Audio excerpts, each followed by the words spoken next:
My dad, 54, and my best friend, 20 female, let's call her Sophie, have been acting suspiciously for quite a long time. I've always sensed a little tension between them that sparks up whenever she comes over, with my dad finding ridiculous excuses to leave the room or house and her getting all awkward. I always attributed it to them being introverted. I know this isn't enough reason to suspect that something's going on, but things have been playing out weirdly since then. Sophie and I became friends 6 years ago and have been close ever since. She's almost as close as family and helped me get through 2019 when my parents divorced. My younger brother, 19, and I have lived with Dad since the divorce.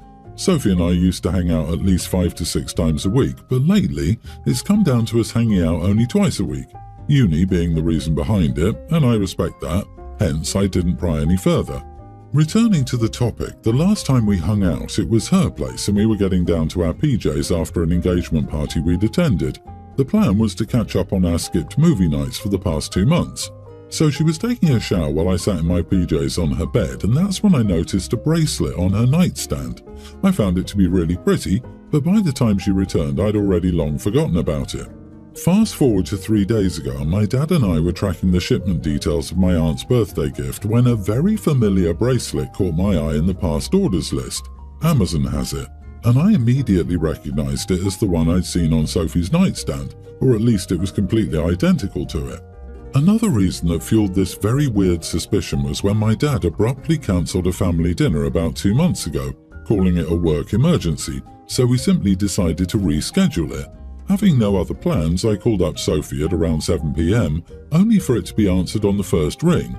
I don't even get to say the first word when she, almost breathlessly, asks me about my day, and I do tell her about the cancelled dinner and ask about her plans, which she declines by saying she had to meet up with her mom that same day at around 8. And then something weirder happens. I hear Elton John's Tiny Dancer, my dad's ringtone, play in the background, followed by an abrupt silence. All this happens while I sit beside my brother who has just dialed Dad. I ask her about that sound and she said it was probably just the Google Home malfunctioning. I wish this were the only reason why I was suspicious of them. I invited Sophie to a family dinner with us about 2 weeks ago.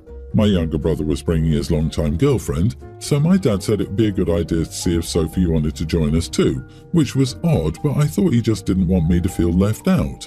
I did end up inviting her and she said she'd join us. My dad is always in charge of picking the restaurants, and this time he decided to pick out a new place a few miles from our neighborhood, and it coincidentally turned out to be the place Sophie was bugging me to go with her. I thought it was a lucky coincidence, but I still couldn't help but find it odd. Things got weird when my dad went on to order the food. I picked out a dish and so did my brother and his girlfriend. Dad didn't wait for Sophie to say what she wanted to have and ordered a dish for her. She didn't seem to have a problem with it, which was crazy because Sophie is a very picky eater and because it's kind of rude to order for someone without asking them. I confronted my dad then and there, and he said he didn't realize it and just took a lucky guess. Sophie seemed visibly tense and uncomfortable, just asking me to let it go. Since I didn't want to spoil everyone's mood, I didn't stretch it out further. I confronted Sophie about it yesterday and was met with an argument that included her denying all the claims and calling me crazy for even thinking about the possibility of it. Still, she ended her sentence by saying, "Even if we were, how would that affect you in any way or form? I would still be your best friend and he your dad," which I didn't pay heed to in the heat of the argument, but that came back to me later in the day. Am I the idiot for jumping to conclusions, or am I really going crazy? OP, ask Dad, did you know Sophie's pregnant? I don't know the father, but she seems really happy about having the child and marrying this guy. I can't believe I haven't met him yet. Ask him over dinner. See how far he sprays the potatoes. His response will probably tell you everything you need to know. This is brilliant. Also, OP should 100% start calling Sophie Mom and tell her she's just practicing. I would have confronted your dad about it before your friend. Your friend is basically a dumb kid still, your dad is grown up. He should be more responsible than to be having intimacy with his daughter's friend who is 34 years his junior, and even if we were statement is an admission to me. I'm sorry this is happening, but I say trust your instinct.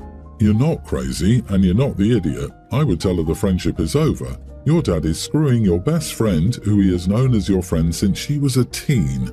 She is lying to you and dismissing what she knows to be a huge deal. Cut them both off. Their behaviour is wrong. I, 19 female, have been babysitting occasionally for a few families for the past 2 years. A week ago, a new family got my numbers from one of the families I babysit for a lot. I told them up front that I have this rule where I only babysit boys who are 10 and under, but when it comes to girls, the age isn't an issue for me. They told me that they had 2 boys just under 10, so I agreed. They told me that they had very important plans the day I was to babysit, and I assured them I was very professional and would be there on time and all that. The day came and I went to their house. The dad greeted me and then took me to their living room to meet the boys. To my surprise, one boy looked like an older tween, and the other looked like he could be young to mid-teen or even 16. Both were taller than me, and the older one even had some visible facial hair. All that was going through my head was these parents lied to me about the ages because I lead with my rule about ages, and they lied to me just so I would accept. When the mother came down and greeted me, I asked to speak to her in another room and I told her I couldn't babysit. I was also truthful about the reason and she was livid. We got into a back and forth where I basically said that I felt they lied about the ages, and she even said, "Oh, so you want me to show you their birth certificates to believe me?" At this point, I was kind of mad because she was immediately livid and I also felt like I was fooled. Anyway, I said, "Yeah, some proof would help." She stomped off to the living room and I could hear her tell her husband, "Get this witch out of my house, I will stay with the boys." I walked out the kitchen towards the front door and announced, "I'm leaving," before I stepped out. Later that night, the mom of the family member who recommended me called and was also pretty angry. I explained that these boys looked so much older than they were said to be and there was no way they weren't lying. She said maybe one is actually a year older but the other one is truly a pre-tween and that they just looked like they were so much older. To be fair, the mother was tall and the dad was huge. It's actually the reason I asked to confront the mother and not the father. The boys weren't just as tall but also looked older face-wise. I was also babysitting 2 strange boys who were both taller and clearly so much stronger than me. Doesn't feel safe, which is why I have the age rule in the first place. There was no way that their mother didn't realize her boys looked so much older than boys their age. I feel like it was something she should have mentioned after telling her my rule about ages. I felt like I was justified, but I also felt bad that I ruined their plans. Everyone involved is angry with me, and I wonder if I was overreacting and should have just babysat since I agreed. Right now, I don't know what to think. Was I the idiot here? Not the idiot. It sucks for the mum that her young kids are so big, but she's going to have to spring for a large, adult male babysitter. This is not easy to come by. She might not be able to go out until the boys are old enough to stay home alone, or she could trade nights with other boy mums. But this is not your problem. It was ridiculous of her to expect a teenage girl to be able to deal with boys who are bigger than her. Also, she was totally out of line cursing you out like that. If that's the level of emotional regulation you get from the parent, I shudder to think what you get from the kids. I stayed home alone at 11. I even looked after my grandma at that age. At 12, I babysat myself. I feel like I'm in a different timeline. If he's old enough to have facial hair, he seems old enough to stay home for a day without his parents. We were always told to go to the house next door if an emergency needed an adult, or call 911 depending on the issue. Yeah, why would parents hire a babysitter for teenagers? They don't need to do that. I once babysat a toddler and found out that their sibling, also a teen, maybe 13 or 14, was home the whole time, and their parents just had them hide in the bedroom and play computer games, so that they wouldn't have to pay me for 2 kids because the teenager didn't need a babysitter. They just weren't responsible enough to care for the toddler. OP, I am so impressed that you stood up for yourself like that. Your gut is usually right, and you're wise enough to trust it. I'm in a bit of a moral and emotional quandary and could really use some outside perspectives. Here's the situation. I, 25 male, have a stable life and a decent income. I've been dating a woman, 28, for almost a year now. We've had talks about marriage, living together, and eventually having kids. Recently, she got pregnant. I was upfront about being ready and willing to embrace fatherhood, and I reassured her that I'd support whatever decision she made, emphasizing her happiness and autonomy. Despite my desire for the baby, I didn't want to pressure her and believed in supporting her choice. I created a financial plan and put everything together, showcasing that we'd be living very comfortably. I make 5 times her salary and work remotely, so I could also help around the house a lot. I said I was ready to have the baby, would like to have it, and that we should get married ASAP. We talked in detail about this scenario. However, her first reaction to the test results is that she has a high desire to have a termination. After a few days, she decided that she wasn't ready to give up her current lifestyle for motherhood yet. We agreed. While I've maintained a supportive front internally, I'm devastated. I haven't shared the extent of my grief with her, as I don't want to influence her post-decision or add to the emotional burden. I'm conflicted. Despite my initial support, I'm considering breaking up post-procedure. The realization that our values might significantly diverge, especially on something as fundamental as starting a family, has me questioning our compatibility. While she's lived a vibrant life full of experiences, I feel that we're at a point where settling down shouldn't be off the table. Her decision, while I respect it, makes me feel we're not as aligned as I thought. I plan to ensure she's okay physically and emotionally in the immediate aftermath, but I think it might be best to part ways after. Not because of the decision itself, but because it highlighted a profound difference in where we see our lives going. It's not about resentment, it's about recognizing we may not be the soulmates I thought we were. But to be honest, I think I could never get rid of the thought that she got rid of our baby. Would I be the idiot for ending things after ensuring she's recovered, given that this situation has revealed a significant gap in our life paths and values? There have also been other moments. For example, we had planned to move in together after 1 year. When the time came, she also said she wanted to wait more. We had planned to make a small, fun couple tattoo, but when the time came, she said she wanted to do it later. I feel ready to move to another chapter of my life, and I feel like her decision will make me stop loving her. I fully support and understand her, but I just can't help but feel this way, even though she's perfect in every other way. Dude, you're dating for almost a year? In my opinion, you're going way too fast. You should start by seeing after 2 years living together if you're still a good match. Do not rush into parenthood. After that, thinking about kids is reasonable in my opinion. The tattoo is way too fast in my opinion too, so I get that one. Otherwise, yes, she might want to take it slower than you, and that's reasonable. Parenthood aside, he rushed right into, let's get married now. I don't know about anyone else, but the thought of he married me only because we got pregnant just doesn't sit well with me. She's actually making a very rational decision to slow him down, but if he's looking to rush into things, he can mess around and find out with someone who also likes to rush into big commitments without fully knowing the people they're involved with.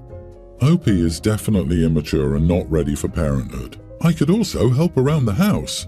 Help? How does performing your parental responsibilities help? You don't help around your own goddamn house. You know, he's the kind of guy that would call it babysitting when he's caring for his own kid.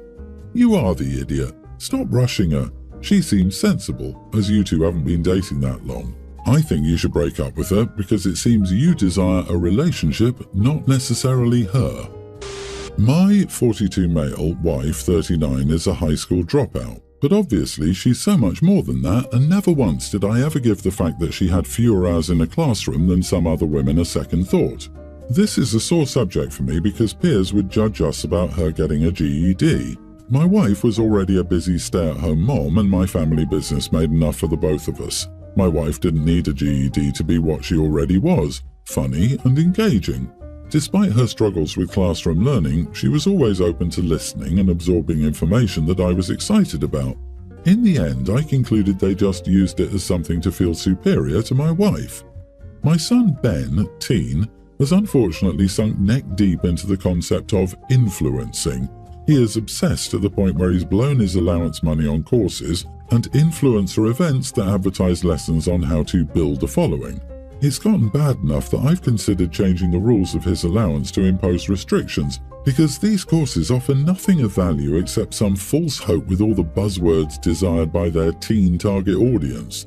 My daughter, teen, our oldest child, told us Ben had looked up laws about the age at which he could drop out. I asked Ben and he replied that he knew enough about 10th grade classes to be showing his mom how he was doing his homework and writing his essays and explaining concepts to her. And that if mom dropped out and I accepted her dropping out, plus bounced ideas off her, then I would be a hypocrite if I refused to let him drop out.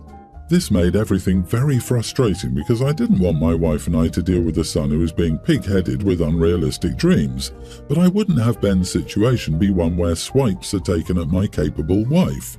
That all exploded when my daughter decided to interject when I was trying to get through to Ben. Ben said, "Mom dropped out and did just fine." And my daughter said her mom is not a dropout success story because dropout successes gain the skills to create good situations for themselves without school.